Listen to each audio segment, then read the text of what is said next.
KPU blak-blakan ungkap alasan utama pencalonan Gibran Rakabuming Raka. Ternyata ada surat dari Jokowi. Melansir dari Bloomberg Technos, Komisi Pemilihan Umum atau KPU mengungkap sejumlah alasan lembaganya menerima Wali Kota Solo Gibran Rakabuming Raka sebagai calon wakil presiden atau cawapres. Pada saat itu, lembaga tersebut belum memperbaharui peraturan Komisi Pemilihan Umum (PKPU) untuk memperbolehkan calon berusia di bawah 40 tahun asalkan telah atau sedang menjadi kepala daerah. Ketua KPU Hashim Asyari mengatakan lembaganya menerima surat dari Presiden Joko Widodo atau Jokowi yang memberikan persetujuan putra sulungnya maju sebagai cawapres. KPU justru berpotensi melanggar aturan jika menolak pendaftaran Gibran. Pertanyaan itu dilontarkan oleh Hashim dalam sidang lanjutan perselisihan hasil pemilihan umum atau PHPU terhadap Pilpres 2024 pada Senin 1 April. Mahkamah Konstitusi atau MK menggelar sidang mendengarkan keterangan ahli dan saksi yang diajukan pasangan calon nomor urut 1 Anies Baswedan Muhaimin Iskandar.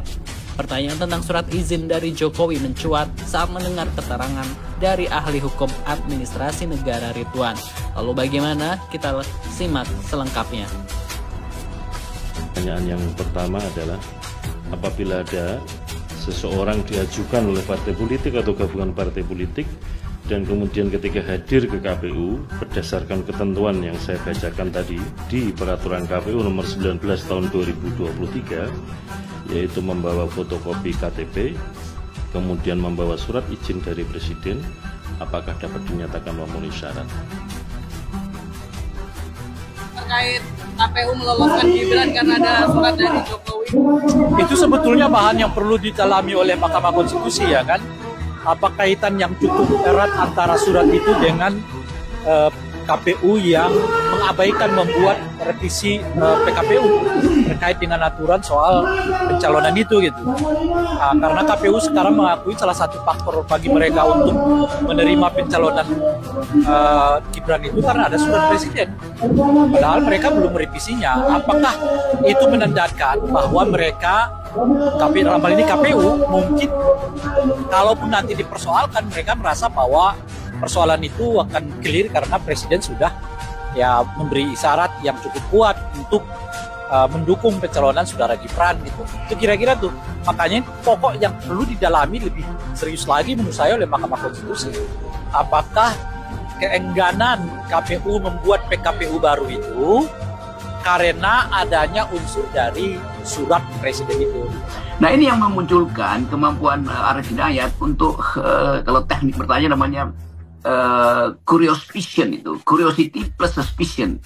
Jadi keingintahuan yang juga di backup oleh kecurigaan. Itu di dalam teknik bertanya namanya curiosity plus suspicion itu. Jadi itu yang kemudian menuntun hakim-hakim yang lain itu datang dengan pikiran yang sama. Kenapa kita tidak boleh menduga buruk perilaku Presiden Jokowi dengan istilah cawe-cawe itu? Kenapa kita tidak boleh untuk mempersoalkan kedudukan dari menteri-menteri itu yang sebetulnya hanya mendapat suruhan berdasarkan keputusan presiden, padahal keputusan presiden itu sesuatu yang tidak ada dalam pakem ketika proses pemilu sedang berjalan. Kan itu yang disebut yang berkali-kali ini penugasan presiden. Apa yang namanya penugasan presiden? Bukankah semua menteri itu memang sudah ditugaskan oleh undang-undang? Ngapain lagi terima penugasan presiden? Dan kekhususan penugasan presiden itu yang dicurigai oleh Arief dan Mahkamah Konstitusi bahwa penugasan presiden itu adalah penugasan di era pemilu. Penugasan itu menyangkut perubahan kebijakan, refocusing anggaran segala macam yang 2 hari kemarin itu dibahas. Jadi Mahkamah Konstitusi menangkap dengan baik bahwa seluruh dalil yang diajukan untuk mempersoalkan legitimasi pemilu itu memang diarahkan pada Presiden Jokowi. Dan ini sebenarnya menyidang Presiden Jokowi melalui bantuan pertanyaan dari Mahkamah Konstitusi supaya dia punya alat untuk menerangkan bahwa ada cawe-cawe yang sistematis, masif dan terstruktur oleh Presiden Jokowi kan. Dan itu yang udah ada di kepala para hakim ini. Jadi sekali lagi kita mau fokus aja dalam hari-hari terakhir ini, fokusnya pasti pada penugasan presiden yang isinya adalah cawe-cawe yang memberontakkan mekanisme pemilu yang secara formil seharusnya harus dibayangkan bahwa presiden juga mesti menjaga demokrasi. Tetapi dia nggak mampu, maka dia diolok-olok ruang kelas anak-anak BEM juga diolok-olok di ruang Mahkamah Konstitusi Internasional. Ya. Jadi itu intinya tuh. Jadi bagus betul bahwa fokusnya akhirnya harus pada presiden, sehingga pertanyaan-pertanyaan tentang kuantitatif itu yang biasa dilakukan oleh geng penasihat hukum 02 itu nggak dipentingkan lagi.